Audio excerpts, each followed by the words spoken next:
Hello Fleet, and welcome to this episode of Nautical Tales, where I showcase the best moments from World of Warships.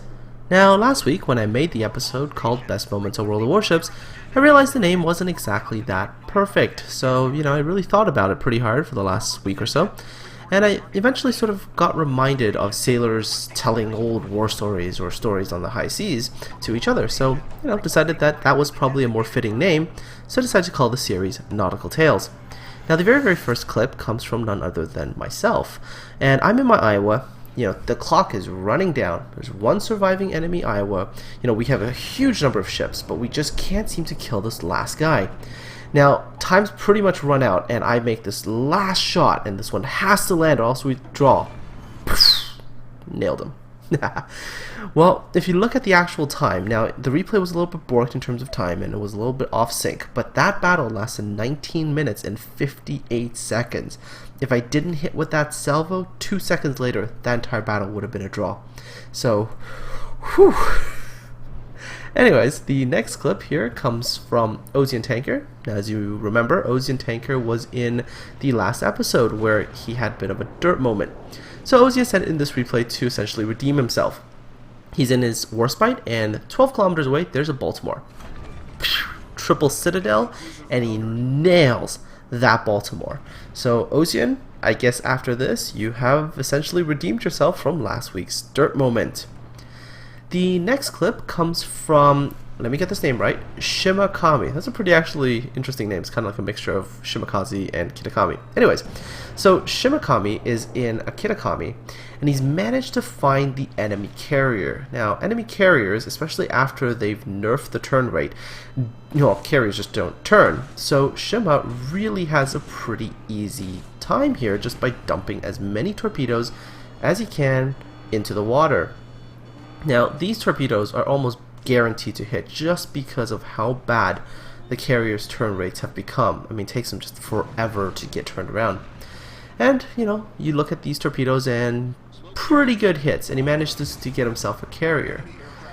But what becomes absolutely amazing about this particular moment is take a look. In the distance there's a battleship. Now, if I was the battleship driver and my own carrier just went and exploded, and I see torpedoes, I mean, wouldn't you be somewhat aware that there might be something heading towards you? This battleship driver, not a clue, sails in a completely straight line, runs straight into all the torpedoes, and gets himself sunk.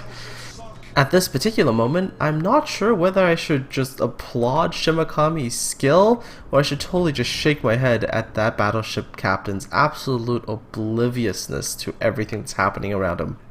And finally, in terms of somewhat watchable replays from this past week, this one is also from me. I'm in my Tier 10 Imperial Japanese Navy cruiser, the Zao. Now in the distance there, currently about 8 kilometers away, is an Izumo and an Iowa. If I was to jump out right now and try to engage both battleships, I will absolutely get demolished. Having, an Iowa of my own, I know just what kind of firepower the Iowa is capable of, and going out in a cruiser against two of those battleships is pretty much a death wish. So instead what I do is I use this island as cover, and I'm really watching these battleships closely, and I'm trying to lay an ambush. So when I see the battleship make a move into a direction that presents me sort of a side of a ship, a large enough side of a ship that I can get good torps on, I'm going to make a move then. So as these battleships come closer and closer and closer, I'm just waiting for that moment to strike. I'm waiting for that wrong move made by one of the battleships. Now, interestingly enough, at this point in time, I also know that I was somewhat spotted because there was a Shimakaze that was within 10 kilometers of me. So I think that Shimakaze was spotting me, but I don't think the battleship was paying me much attention. They were focused on that Des Moines, I think, that was behind me. So when I see that the Izumo was starting to turn and was starting to present that broadside of the battleship, full speed ahead, I'm going for it. So at this particular time, my real plan is that I'll try to use my guns to do whatever damage I can, set it on fire, do whatever, and then hopefully with a nice flat side to shoot at, maybe even get some penetrations and maybe get some citadels with the Zao's amazing AP penetration. But once the gun option is gone, which is pretty much right now because the ships have moved into both angled positions, I have to go for my torps, and by cutting through the middle, I'm able to use my portside torps on the stationary Iowa, which By the way, I'm not really sure why this Iowa decided to be stationary, but port side torpedoes on the Iowa. As soon as that's done, I'm going to turn the ship around and get starboard side torps onto that Izumo. Now, with the Zao's fantastically fast 76 knot torpedoes that do like bucket loads of damage, I'm able to drop that Iowa in no time at all. So, next objective, get my ship turned around, quickly get torps on this Izumo. Yeah, except at this particular time you notice that there are friendly torpedoes coming, well, for me. Yeah. My own friendly destroyer nearly saves their Izumo by torping me to death. So now with 2 fires and flooding, I'm pretty much going to die very quickly. But luckily right at the end, just before I die, I'm able to dump both my starboard side torpedo tubes, and I get this beautiful salvo, and he just eats those torpedoes. You know, he does make a tiny little error by turning a little bit to the starboard side. But, you know, pro tip for those battleship captains out there, if you see a Zao, be really careful of their torps. And finally, not one episode of Nautical Tales would be complete without a bit of a derp moment. Except this week's derp moment really doesn't come from any of the players. In fact, this replay sent in by TheGrayBaron is actually quite decent.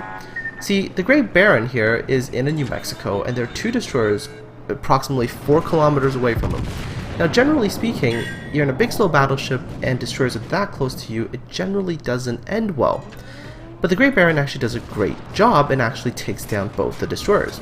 Where the derp moment is Wargaming's replay system, because as you can see, all the ships are moving in some strange form of naval drift. And at the same time they're doing that, the ships are teleporting around, nothing looks the way it's supposed to be, and truth be told, it's given me a lot of headaches this week trying to make a good Nautical Tales episode. But hopefully you did enjoy these moments that I was able to somewhat record. Well folks, that's all for this episode of Nautical Tales. If you have a favorite moment from this episode, let me know in the comment section below. Now, if your replay didn't make it, I do sincerely apologize. The replay system is really broken right now, but don't stop sending in the replays. I am watching the ones that I can. If there are good moments and they are somewhat playable, I am recording them and I will be putting them into episodes. So, you know, instructions to send me replays and everything is in the video description below. Aside from all that, if you like what I'm doing, don't forget to like and subscribe. Otherwise, have a great day, and I'll see you all on the high seas.